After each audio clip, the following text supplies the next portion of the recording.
So folks, I'm going to kick off now our 5th SBN Insights Global Insight series.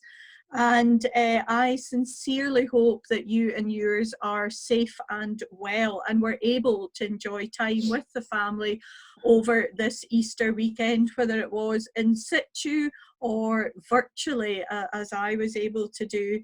And I was delighted that the PM of New Zealand designated the Easter Bunny as an essential worker, and while busy with their own family, was delighted to see that the Easter Bunny was out and about round here in London from a safe distance over the last few days.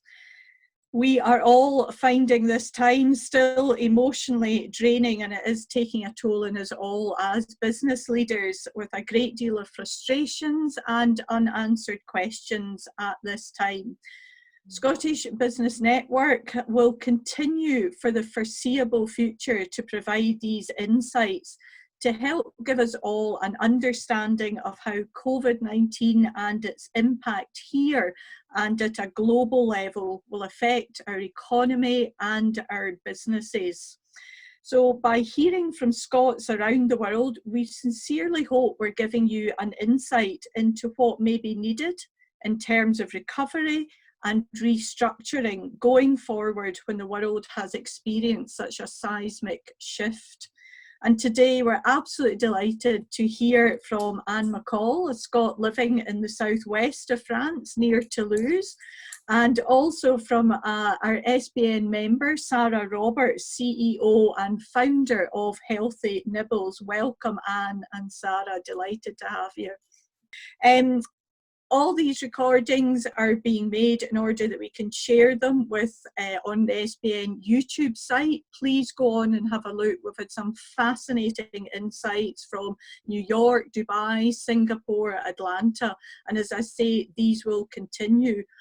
All of them are uploaded on YouTube, but also on the recently relaunched SBN website. There's further details of what you, our community and members, are doing to support businesses during this period. Please go on and have a look. And if there's anything else you wish us to post about your organisation, don't hesitate to drop Russell or I a note. As always, I'm happy to take questions through chat and through Q&A on the function through Zoom. Please don't hesitate to post any comments or queries, and I'll take them both during the session or just at the end. So, Anne, welcome. Welcome to Scottish Business Network. I'm glad that we've managed. Bonjour. Yeah, you want me to do all this in French? En français, si tu veux, hein, Christine? No. Kidding. No.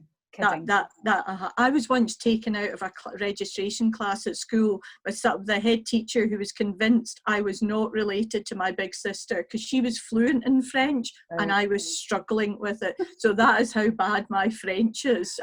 But bonjour and welcome, a joy to have you with us. Delighted to be here.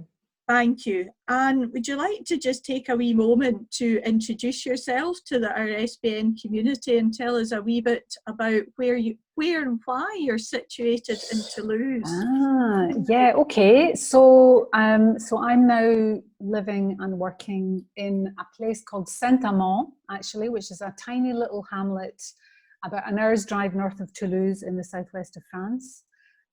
We moved over to France July of last year, having spent a long career in Scotland. So, you know, I worked with SDI for a good few years. Some of you may know me from then. I also worked in the aquaculture industry, so and I got very familiar with that and the food and drink industry in general.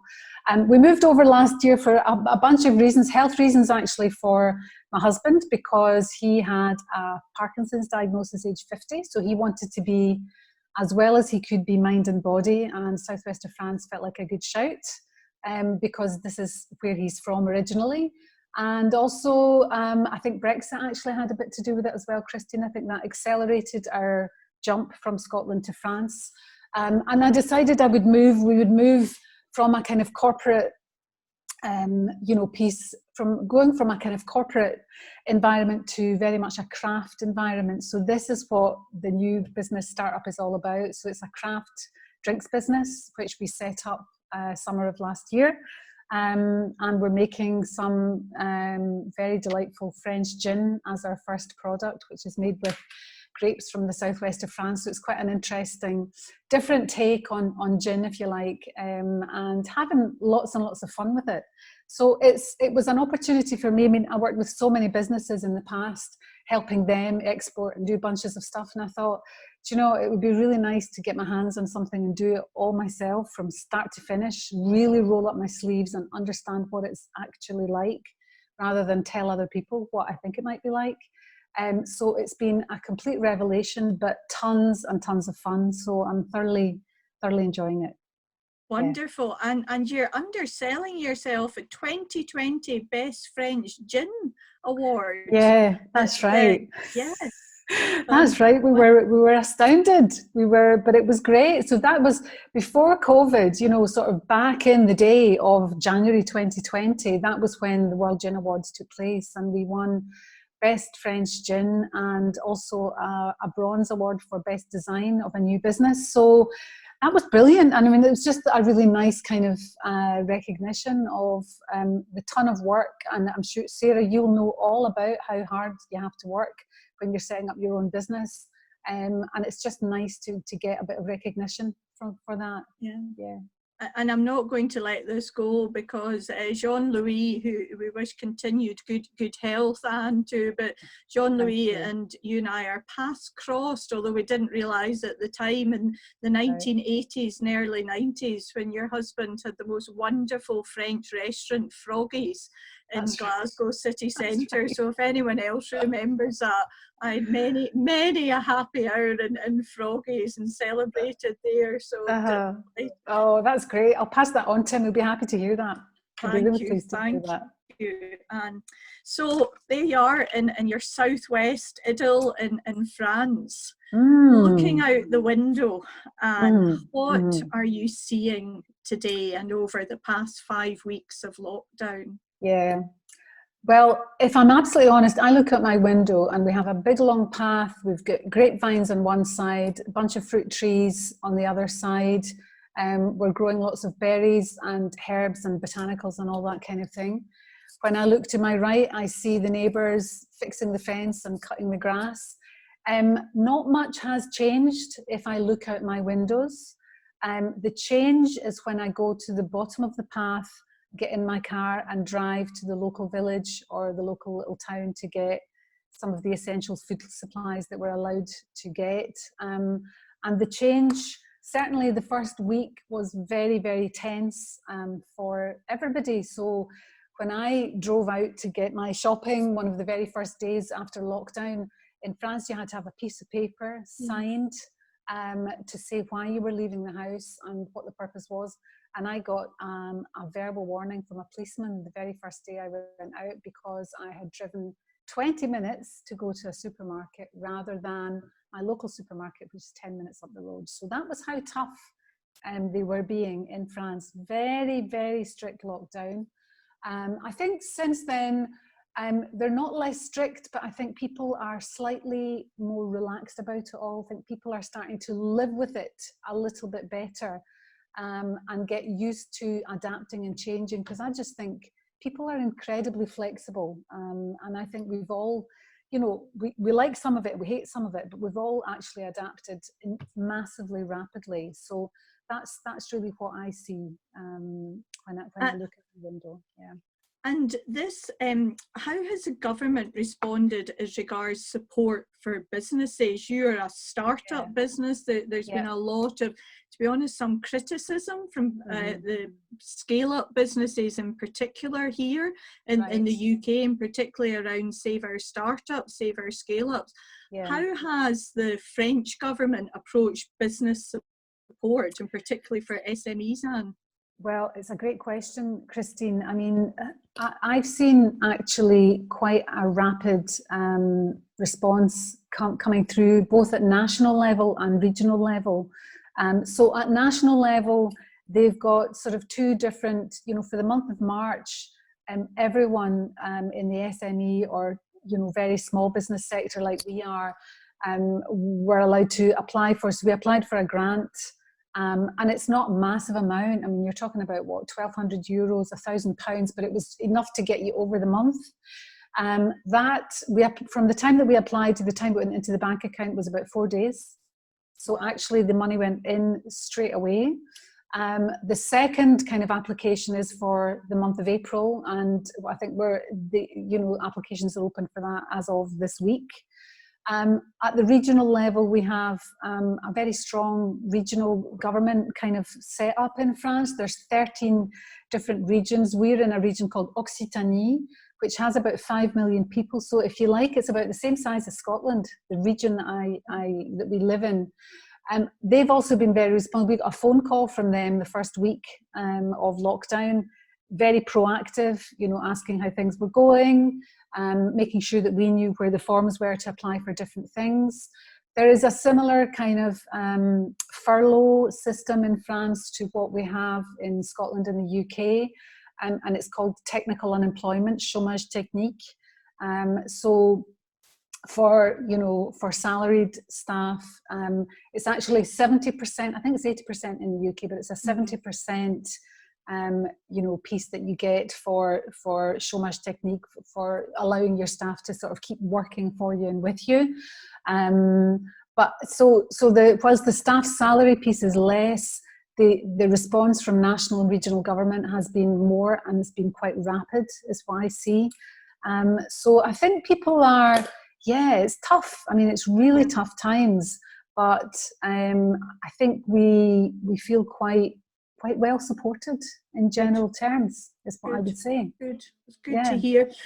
And France is a challenging market to import imports to. Am I right in saying there has been quite a protectionist policy around SMEs in France? With that in mind, how are French businesses who have supplies or relationships with businesses out with their country managing these commercial relationships, and what are French businesses expecting from overseas relationships at this time? Well, I mean, our business, we export to the UK as well as sell into France. So those are our two key markets at the moment. So we've got a distributor in Scotland, actually. And, goods are still going through. So we sell through our distributor, but at the moment, obviously bars, hotels, cafes, restaurants, that's all closed.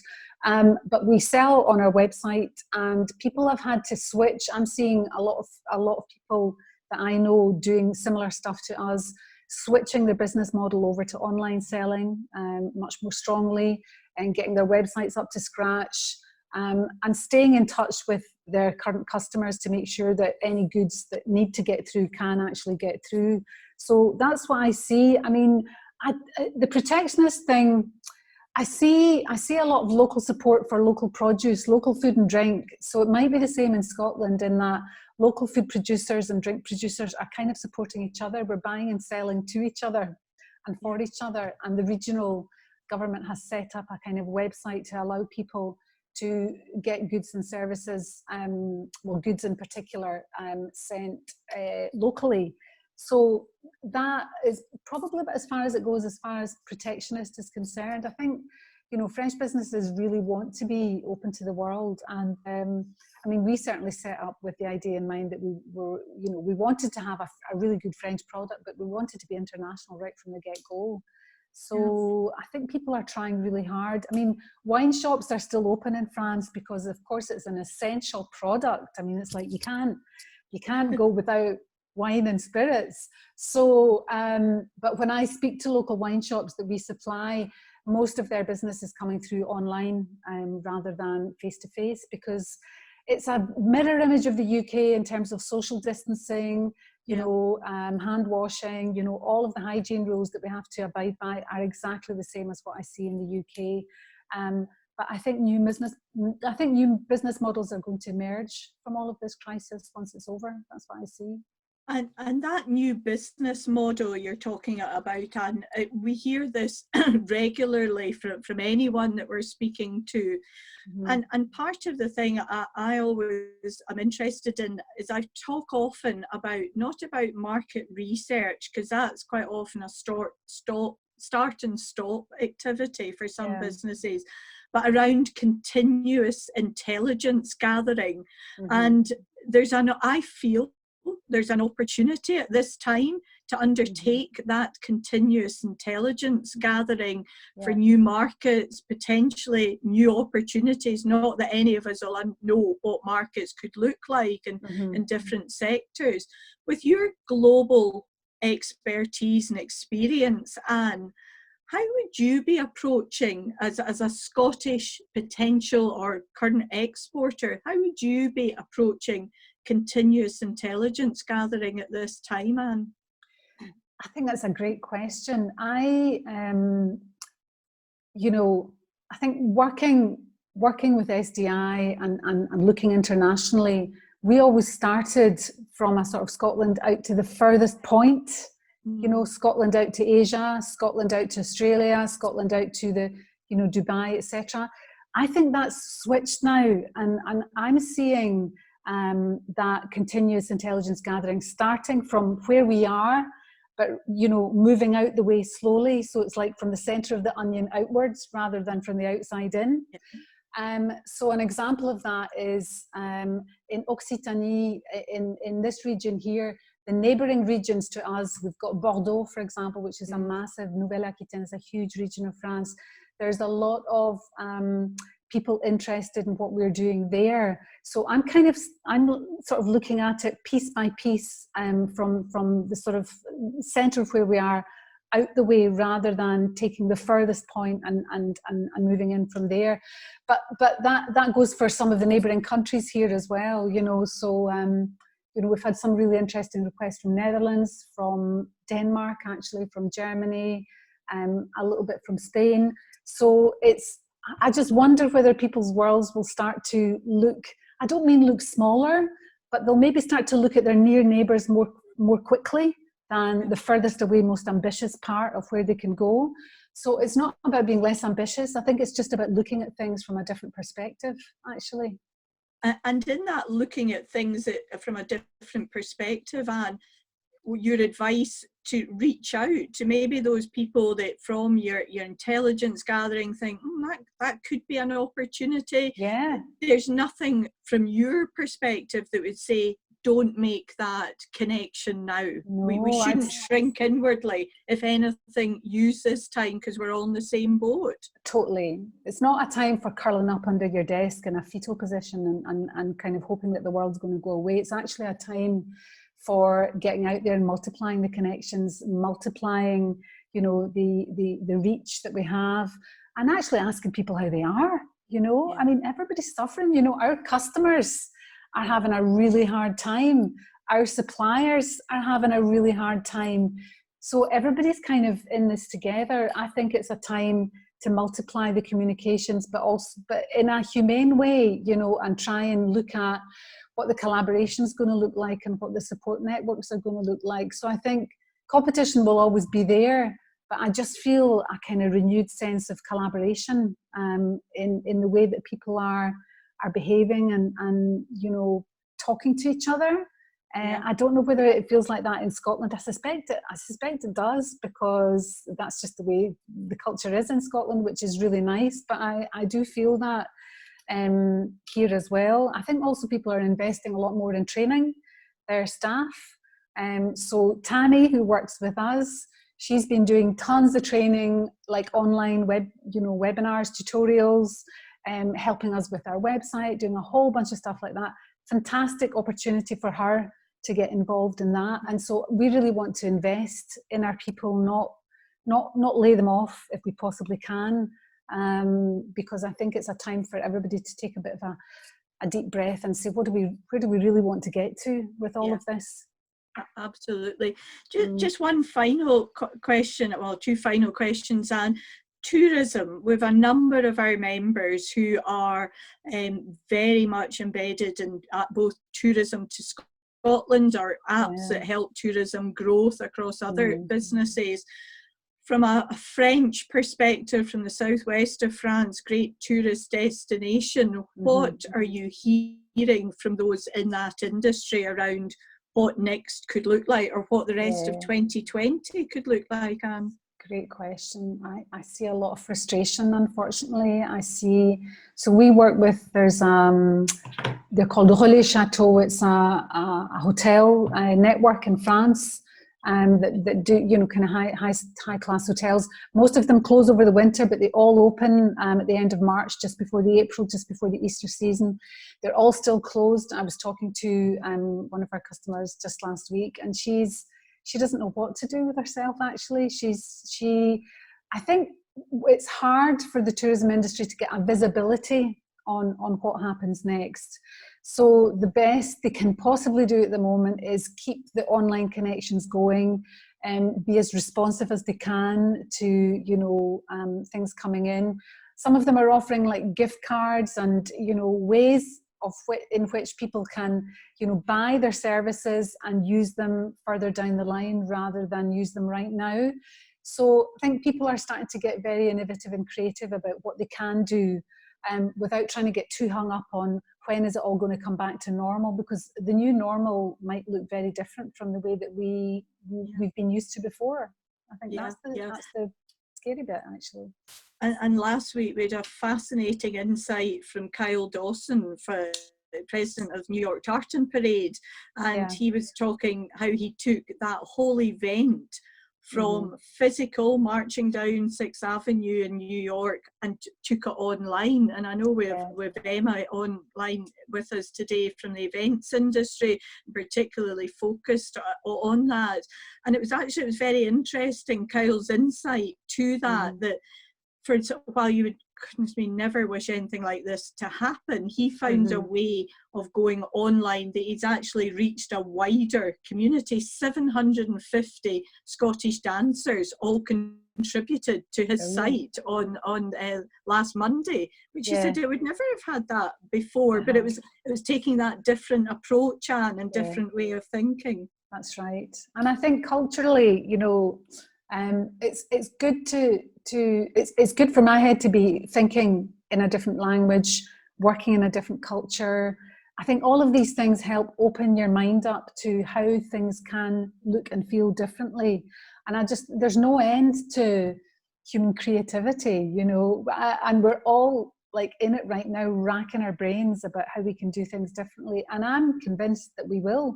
I think we'll come out of this stronger, with a different perspective on the world, different ways of doing things. But it'll be, I have an optimism around all of that it's not going to leave me anytime soon. So, yeah. Good. Wonderful. Anne, is there anything I haven't asked that you would like to share with our community, or anything we haven't raised in our chat?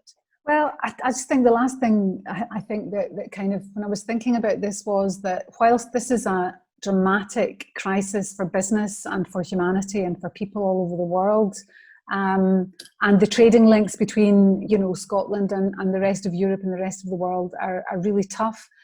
Goods are still moving. And this time last year, we were all talking about Brexit, right? We were all talking about, oh my God, Brexit, etc., etc. Is this better or worse than Brexit? Question mark. But all I can say is that it's put the whole Brexit thing a little bit on the back burner, as if actually that's not really what's important right now. What is important is that we are all well, that we're safe, and that our families are safe. And I think it's just got things, I think it's grounded me quite a lot, right? And I don't know about you guys, but I think, it brings you back to the important things in life. Yeah, very true, Anne. I felt that as I was dealing with the C word, I wasn't going to deal with the B word in this conversation. I was very tempted, Anne. We'll maybe keep that one for another day. But thank you, Anne. Thank you. An absolute pleasure to have you with us today. And I know that I'm sure the offer is there for any SBN member who wants to connect with you. Absolutely. You're very willing to make that connection, Anne, and thank you for your insights today. Thank you. Sure. I will now move over to Edinburgh. I love how I can do this. I feel as though I'm kind of, like at NASA in charge of the desks here. Hello, Sara. How are you? Very well, thank you. Great to have you with us as always, Sara. Sara, would you like to just take a few moments to introduce yourself and Healthy Nibbles to our listeners today? Yeah, sure. So obviously my name's Sara, and I run a company called Healthy Nibbles, and we are predominantly, obviously pre-COVID, into healthy snacks within workplaces. So we've got healthy vending machines, snack boxes, and more sort of bespoke solutions for hotels, co-working spaces, and places like that. How did Healthy Nibbles come about, Sara? Because you've got quite your own story as both the market opportunity and how you came about this market opportunity, which I think quite relevant at the moment, sadly. Yeah, so I'm not from a vending background. I've got sort of 15 years experience in brand and innovation. I found myself at the bedside of my dad just before he passed away, and was in a hospital and spent quite a reasonable amount of time in hospital with him, and went to a vending machine at 3 o'clock in the morning, only to find all the usual unhealthy products that were there. And as I was walking back around, I then saw all the nurses, and they were essentially living off thick sliced white Warburtons and jam, and then chocolate that had been left by all the patients or the relatives that were there.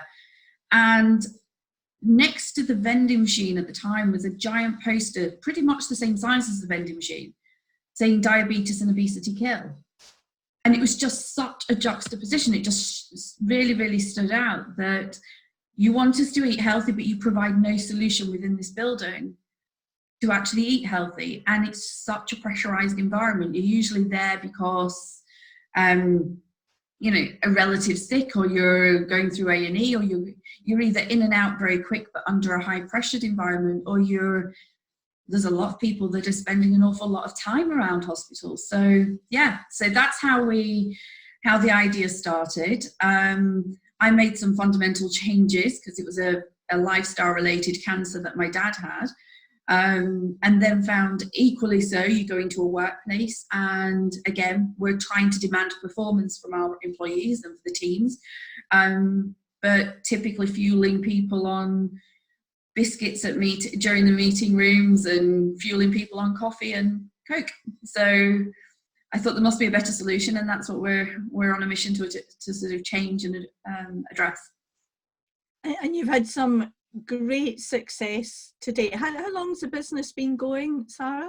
We're just over 5 years old now. Yeah, just over 5. So you've had great success. Tell me what things look like as you came into 2020, Sara. How you'd gone through several funding rounds, you'd recruited staff. How was the business looking, and what was the horizon showing for you? I'm really, really positive. Even just in the first quarter, we secured some really amazing clients. We had been moving forward with a contract with Transport for London. So that was our first foray really into B2C. It's really starting to get healthy vending machines on platforms. So we're starting with the buses. We'd started working with Vitality Healthcare, which is the biggest insurance for health and well-being. That had led to starting to work with Tesco's and some really, really exciting brands, which we're still working with, albeit in a sort of slightly different fashion. But we expected to probably grow 400 or 500% this year. So some really exciting growth, probably tripling the team as well. So there was a lot of really exciting sort of opportunities on the horizon. And then a pandemic started. Tell me what the last 3-4 weeks have been like for you, Sara. You're still smiling, but tell me what you as a business leader has gone through in the last, and are going through at the moment, Sara. No, it's quite funny you say that. It's last year, at the back end of last year, I secured a place on EY's Winning Women, and it's the sort of top businesses throughout Europe, and there were 3 or 4 spots for British companies. And when we got over to our first training session, they have a book that they've written called 7 Drivers of Growth, and it's all of these people that have won the Entrepreneur of the Year awards and things like that, and taken insights, and we're saying, you never once told us how to deal with this. So you're quite right, it has been an entire game changer. So I think for us, what we found as an immediate was, obviously with the lockdown, up to now, most of our clients have been B2B. So overnight, we went from thousands of revenue to actually the week, I have to laugh, it was about £3.50 revenue. So not exactly breaking the bank. So that was a really, really immediate response that we saw. We then looked at the other aspects that we had to the market. So we were doing bespoke solutions and bespoke sort of wholesale. That's also dried up because, again, it was for co-working spaces. It was within those sort of environments. But what we do have, and where we've had a real sort of being able to flip essentially and create a product that is really of value and timely, is our snack boxes. So up to now, we've done really large scale snack boxes to organisations like 3 Mobile, where we distribute to every single retail store in the country. Those boxes typically have something between 30 and 45 snacks in them. So we've been able to work still very closely with the HR directors and wellness directors, but actually create individual boxes for employees to send out. And we felt that that's actually been, it's been really significant in the sort of that sort of ecosystem within HR directors. Essentially, they've been looking at obviously the mental health and the well-being of their employees whilst they've been home working. And one thing that has, or several things that have come out of this, is very much that home working pre-COVID was quite a sort of novelty, and everyone was, would enjoy the odd day working from home. The fact that this is now enforced has a different connotation to it, and the fact that you could be juggling kids and goodness knows what's going on as well. So you're not in a sort of, shall we say, a normal home working environment. But what we found also with the crisis element was that people were snacking more on comfort food, and sort of got almost like a prolonged Christmas type feel in a non-celebratory way, but that we're sort of eating a lot of junk food and things like that. Were also the frequency of fridge visits and just sort of passing the fridge every time we went for a coffee. There were no inhibitions in the same way that there are within the workplace, where you might think, oh, I best stop, I've had too many snacks today. Yeah. So all of those were sort of taken away. So we've been able to sort of use our smaller boxes really as a conduit to sort of encourage people, give them a gentle sort of push in the right direction for healthier snacks, but just also really use it as a sort of a conduit to really sort of drive home any messages from head office and things, to let them know that their employers genuinely think about them and how they're able to sort of, they're there for them essentially. Yeah. Because as you when we were speaking last week, Sarah, you were talking about, we come off the Zoom calls, we've got everybody set up that way. We're still seeing productivity within the business, and a lot of talk around mental health, but all of those are connected, as you've said before, around gut health and about healthy eating and thinking about that. And what you're able to do through this product is, yes, connect with the individual who's working remotely, yes, to provide that connection from their employer, but also thinking about their long-term health and well-being with this. Absolutely, because one of the key if you look at, there's a couple of sort of facts that are coming out around COVID, and I think it is going to push forward the sort of corporate wellness agenda more into that sort of C-suite. It's going to give it a sort of a very healthy nudge in that direction. Is, first of all, if you've got a higher immune system, you stand a better chance of fighting it. It's not just COVID, it's anything else that's out there as well. but also there's an increasing prevalence of people with diabetes and lifestyle related diseases that are actually going on to the ventilators and things like that, and the more serious cases of COVID, and the metabolic health issues, which is all around sugar consumption, excessive carb consumption. We don't want to be a doom and gloom in an already sort of very delicate situation, but it gives us an opportunity to actually put a sort of a light touch to it and a sort of very human touch to the message, and hopefully prompt people in that sort of behavior change, because otherwise we could come out when we're eventually sort of out of lockdown in a very sort of unhealthy situation, especially because we're limiting that movement during the day. There's a lot of talk about even just working from home. You're based in a flat, how much movement are you actually getting?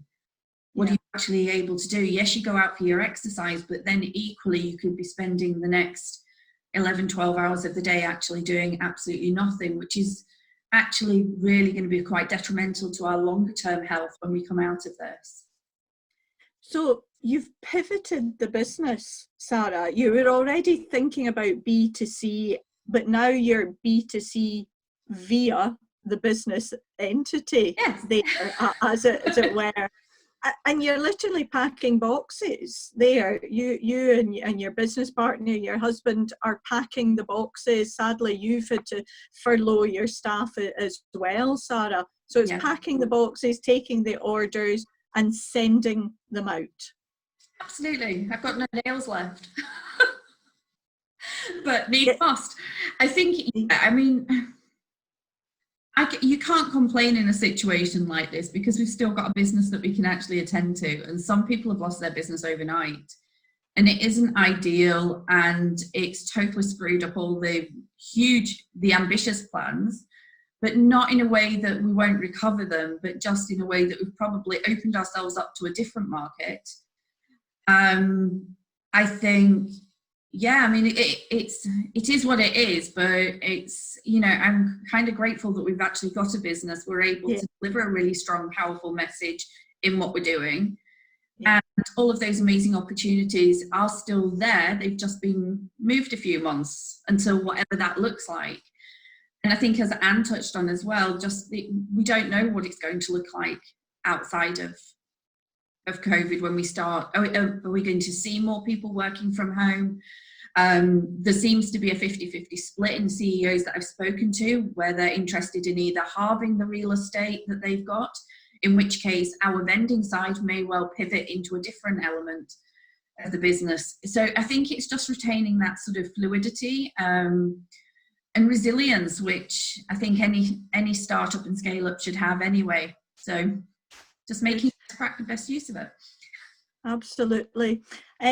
Sara, I'm going to ask, as we always do, this is something we're rather renowned for, Anne, which is the SBN Ask, your laser focused ask, Sara, for your business, which it has pivoted, but I know that you have an ask of our members and the wider community that we'll share this video with, Sara. I'm getting better at this. Just any introductions to HR or wellness directors where we can actually make a difference within their businesses. Ideally, obviously larger scale. We've worked with some really sizable businesses so we can distribute to a reasonable size, sort of distribution volume. That's it. So as always, I'm going to be even more laser focused here. So there is a particular size where you would prefer to be talking for economies of scale, 50 plus within the business community you would like to be talking to. And there isn't any restrictions on the location of these businesses, or are you looking primarily UK businesses, Sara? UK at the moment, but it can be shipped. So it is a shippable product. We work with good domestic and international couriers. So absolutely, it has the ability to go wherever it's needed. And we have shipped around the world as well in the past. Right.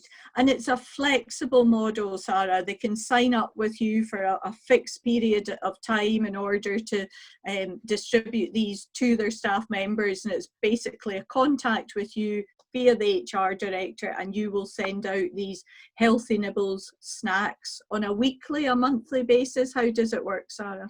It works entirely as per the company. So we get some people that want 3 or 4 snacks going to their employees every week. We get some people that want to do bumper boxes of 30 or 40 snacks.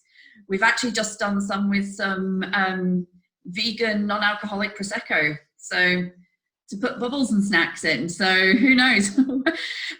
Basically, we curate exactly what somebody's wanting and frequency and who it's going to, and we can do personalized messages and everything, just so that it's really on brand, but also it's getting whatever message the HR director and their team are wanting to get across.